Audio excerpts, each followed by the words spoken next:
Swing and a miss on the fastball at 98, and he's been tossed. He slams down his bat.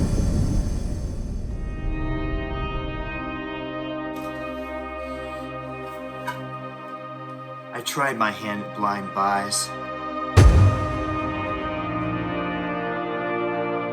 And I tried again.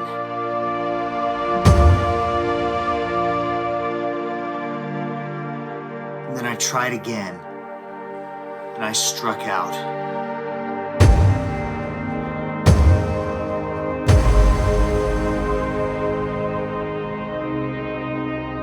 Here's my story of how I struck out blind buying fragrances and why you inevitably will too.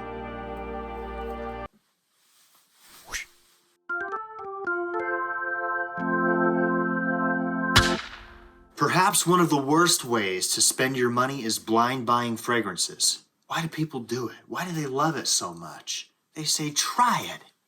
Here are the only circumstances I can think of where I could say, okay, yeah, blind buy whatever you please. 1, money is no object to you. 2, you're a collector and you want to fill the voids on your shelves with all the fragrances, all the smells from all the houses of all time. And that's fine. If that's you, do your thing. Looks like it goes so well for some people. Don't believe them. I hate to admit it, but I learned the hard way that blind buying fragrances is not the way to go. But I can tell you firsthand now why it is such a terrible decision and how you can spend your money better. It all started with Tom Ford Oud Wood. A few years ago, when you could get it for $55 US in the 10 milliliter travel size, I thought this will be a substantial amount for me to get to know this fragrance. It's a fan favorite in the line. I can't go wrong. And I'll give it a try for a while. I got to experience this fragrance before I was ready to because it leaked. And that left quite a bad impression in my mouth, in my nose. The thing leaked all over the box. I had to request a new one. I had to send picture proof in to the dealer and they replaced it for me. But it was a chore to wear this. I hated the way it smelled on my clothes. There was something acrid about it. There was only a small window of wearing the fragrance where I felt that it was worth it that I blind bought this thing. But the risk outweighed the return massively. Strike one.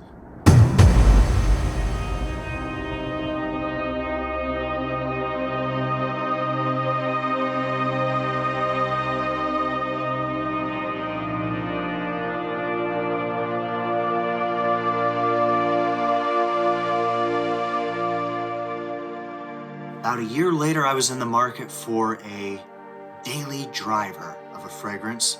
Something light, pleasant, broad application, something I didn't have to think much about to put on. So I went with Dior Homme Cologne. The YouTube community raves about this one.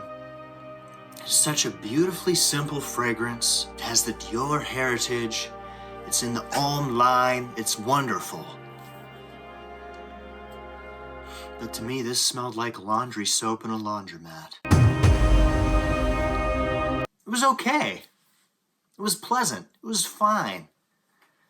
But I don't want to be saying pleasant, okay, and fine about something that I shelled out the price of a full bottle for. I forget what it was. Close to $100.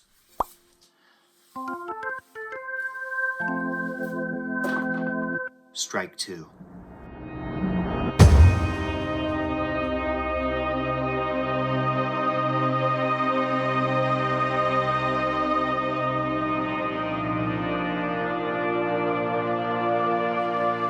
And then,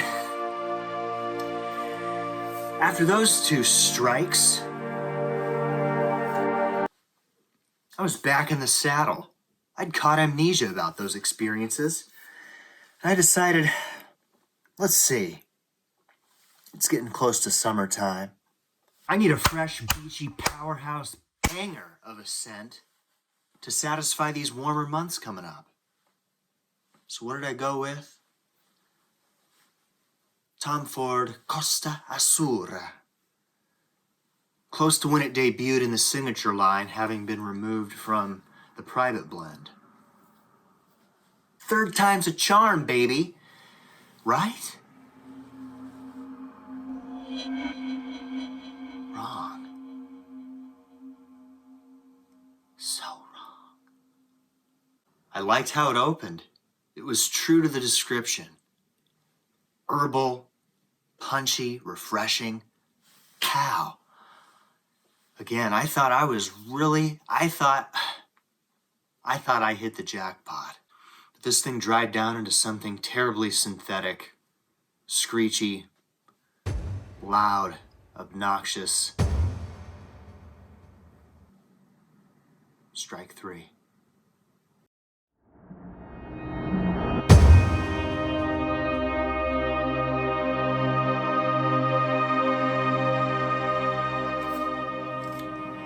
I have sworn off blind buying, and you should too. Here's why. You break even on blind buys only when you absolutely love the fragrance. 5 out of 5 stars, A+. You blind bought this thing and you come out even that way. Any other circumstances, it's a losing proposition all the time. 2, you're gambling. You don't know if you're gonna like this thing, let alone love it. If you were to sample the juice that you were shelling out $100, $200 or more on for a bottle, you might find on first sniff you hate the stuff. You might find after trying it a few times on your skin, it's not for you. And you might decide your money's better spent elsewhere. So spend your money better elsewhere. You could take that same amount of money that you're gambling on a fragrance you may or may not like and buy a fragrance off your wish list that you do like. Buy a fragrance you've been pining for a long time. Or save your money. 3, think about the big picture. I really want you to do this, especially if you're new in the fragrance game. I'm fortunate to have seen the light early on this, in that you don't need a bottle of everything that's getting hyped up, or you don't need a bottle of everything that you like. You can love and appreciate a fragrance and not have to own the full bottle in your rotation. This is why sampling is critical. This is how you get to know if you're gonna like something, or you could like something by sampling it and fall out of love with it. In case you haven't figured it out already, sampling is the cheapest way to make that discovery. I'm here to advise you to be smart with your fragrance journey.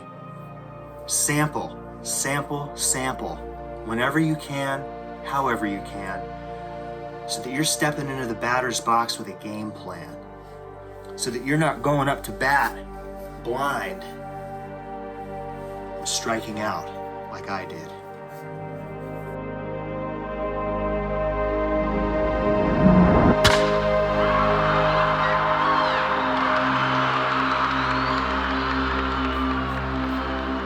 Be smart, smell great. I'm Dr. Necktie. I'll talk to you later.